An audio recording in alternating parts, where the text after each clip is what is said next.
So our next match was for the Raw Women's Champion, which was interesting because usually they like to separate out the women's matches a little bit more. Yeah, they kind of clumped them in a little bit. Yeah. Becky Lynch defending against Doudrop. This match, okay, so unfortunately the crowd was pretty dead after that super excellent Royal Rumble match, but this match had no right to be as good as it was. No. This was an excellent match. It was. This should have been a penultimate main event. I think so too. They should have switched this one with the mixed tag team match. Yeah, absolutely. That probably would have been a lot better than what they did with this. Yeah. Taking nothing away from either one of them, but this was just... It was a good match. It exceeded my expectations. Yeah, absolutely. By a mile. Yep. And it was a second rope manhandle for Becky Lynch to retain the championship. We knew it was going to happen, but I still feel like Doudrop felt like a monster. Yeah. And that was just... That was good. When It was WWE hits it, they hit it. Right. Like square in between the eyes sort of good stuff. Yeah. So I was so happy about this because they deserve that kind of absolutely. really good match. Yep. All right, Peanut Gallery, let's make this majestic again. Now, with the Women's Royal Rumble match, the only thing I probably would have done a little bit differently was changing the men's and the women's, flipping them around and then flipping around Ronda Rousey and Shayna Baszler. Yes, because it felt like that was kind of weird. So there were a couple of flips, but the problem is that we had a couple of different weird stare downs where you and I have a bit of a disagreement. Yours is based on the fact that these are the current plans for Mania according to rumors.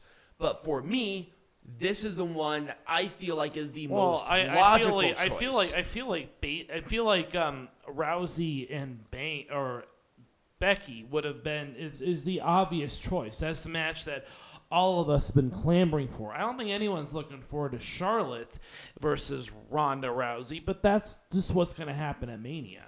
This is, if that is the case, that is frustrating because number one, it doesn't make sense on the general storyline on anything. No. It doesn't. Because Ronda Rousey was pinned by Becky Lynch at WrestleMania. Mm-hmm. And Becky Lynch has had a championship from then to now. Right, without losing it. She's never lost she has always had a champion in some way, shape, or form between those 2 points in time. Right. Ronda Rousey versus Becky Lynch. Number one, we did not get that one-on-one because of Nia Jax. Right. And the triple threat match at Mania because Charlotte has to be Charlotte, right?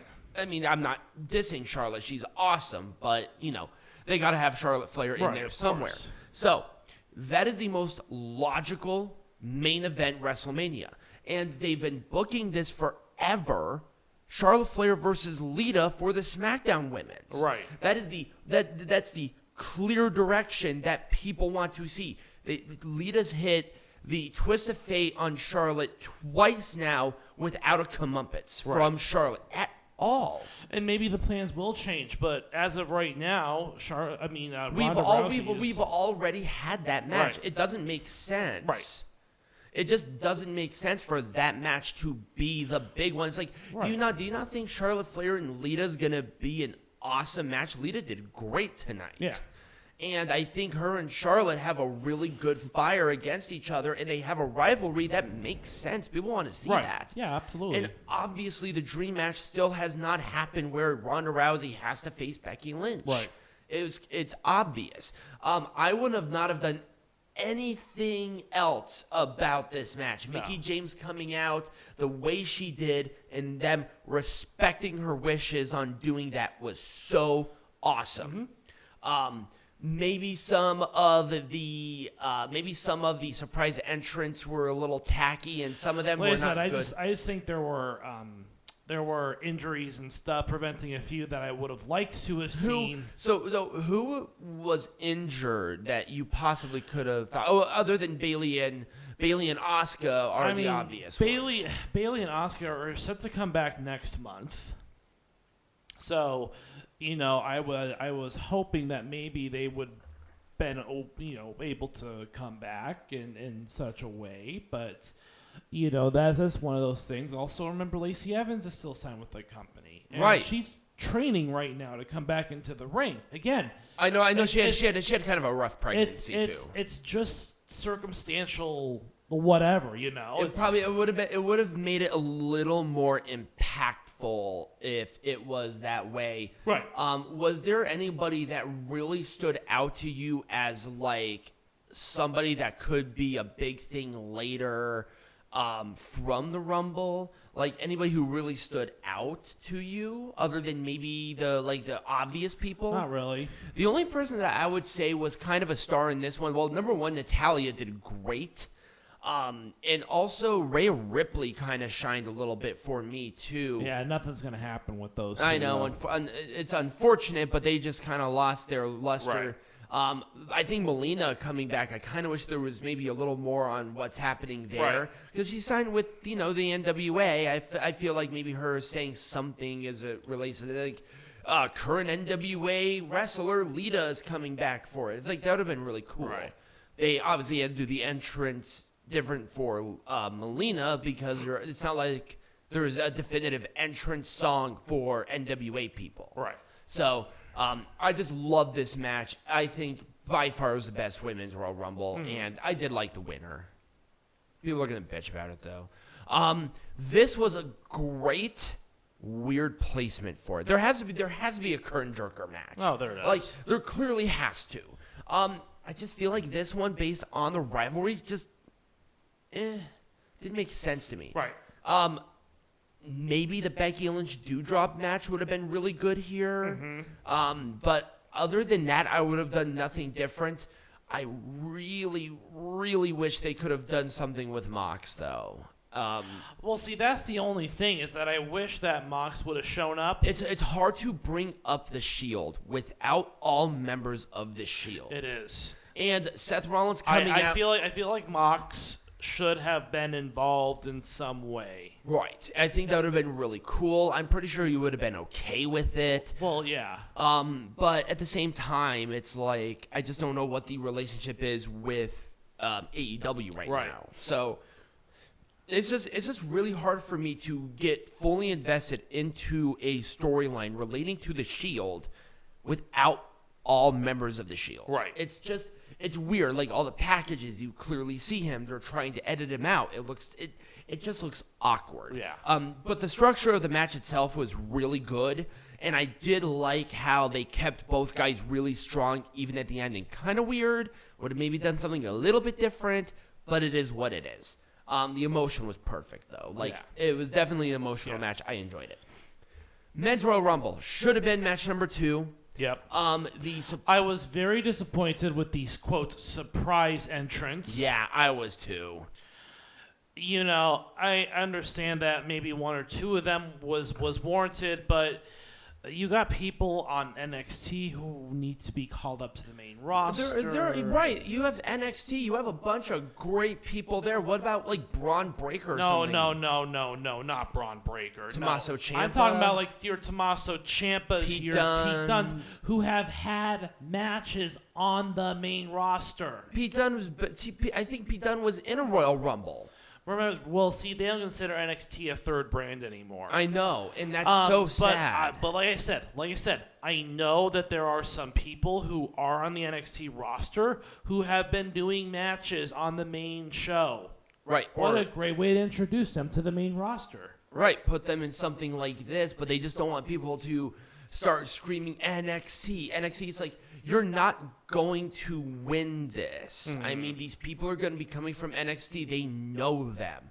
Especially with a person like Tommaso Ciampa who bleeds black and fucking gold. Right. And if you don't have that, then why are you bringing back, bless Shane McMahon's heart, but for God's sake. I don't want to see Shane McMahon. Right. Unless there's a storyline with him going into Mania, but I don't know what that is. Right. At the very least with Johnny Knoxville, there was a storyline going into it, and they built something with it. Right. And it had a satisfying conclusion. It was obvious that he's a huge wrestling fan because he was taking moves. Like, he was getting hit with Styles and getting frog splashes. The guy was invested. Right. And I like people who are at least invested into the match itself. Right. And I think with Lesnar, I don't want to say Lesnar was a bad choice, but there was such there was another way. They are booking themselves into a corner. I know. And that's a problem because they just want to do Reigns and Lesnar for God knows what reason. Well, and I was hoping that it would. I'm hoping that Lesnar decides to go for both titles on 2 separate nights, have him win both champions. But I'm all about that title unification. I don't think it's going to happen because of the relationships that WWE has with two separate networks, with Fox and with USA. Right, with NBC. But it's just I don't know. Yeah, it was a very weird match. Weaker than it should have been. Rumble. It was a weak Rumble. If it wasn't the main event, I probably would have forgiven a lot more on it than I did. I would have not have booked this anything different. I thought Doudrop looked very strong. She was very confident in the match.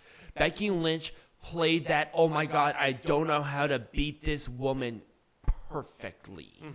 But the problem is that this is a double heel title match. No one cares. Right. And also, it was in such a bad place, especially after such a great Rumble. It's like, if you want this to be, I don't think they wanted this to be a big match, but at the same time, I mean, Jesus Christ, they worked hard. Give them at least some sort of okay-ish placement. And I think that's what's hard about this for me is that the matches weren't bad. It's just the placement was off, so you just didn't get that. You just didn't get that full experience. Once again, it shouldn't have been at the Royal Rumble. This should have been WrestleMania, SummerSlam, Money in the Bank, or even Survivor Series. Oh no! This should have been next month at the Chamber. It should have been somewhere else, not the Rumble. No, because it's overshadowed by the Rumble. It could have literally been at any other pay-per-view, and nobody would have been mad. Right. When you go into a gimmick match like the Royal Rumble, for being as long as it's been around for, that's the marquee. This match should have been a marquee. I mean, it was pretty forgettable considering everything else that was going on. Yeah, exactly. There were so many other good things. It was just, I hate saying it, it was just kind of a match. Yeah. And then the ending where you had Reigns doing. I understand Reigns doing that. You had to get the WWE. Why did you have to take the title off of Brock? I know. Why? What was the point of Brock having the belt in the fucking first place? I don't know. Wasn't Lashley supposed to win the Fatal 4-Way at Day 1, or was it Big E supposed to retain it? I think Big E was supposed to retain. There was no point of Lesnar winning this now. If he has a contractual obligation to win the title at some point in time, I don't mind that. I don't. But the problem is that it was a wrong place at the wrong time, because now Lesnar has this totally weird, random title reign that lasted less than a month. Yeah. It's not even the end of the month yet. Right. And I feel like the WWE champion, no matter who it is, shouldn't be hot-shotted like that. Right. Let Big E lose it to Lashley at this. I feel like that would have been much more impactful. Anyways. And then Lesnar winning the Royal Rumble wouldn't have been such a big problem for me.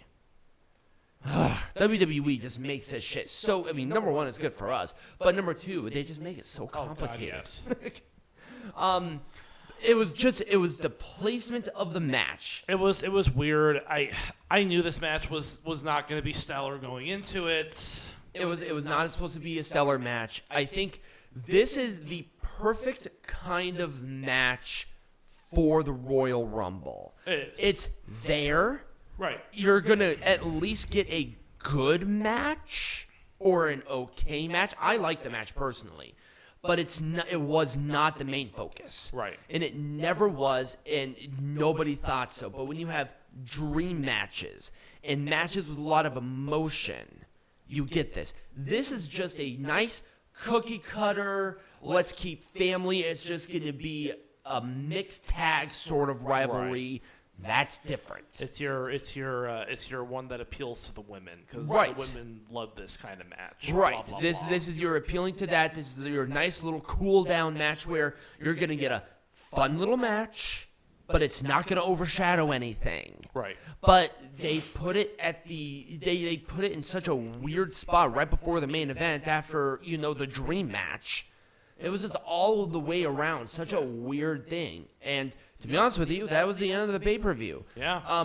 So next week, I have no idea what we're going to be doing because the next 2 weeks we don't have any shows. Well, we got a couple debates that we want to do, so I think I only have one that I have written down. yeah. So we'll talk about it. We'll talk about it. To be determined. Right. So if you enjoyed this, remember to like, subscribe, follow wherever you're listening to this on, become a patron. Links for all of that is down below in the description. And as always, be majestic.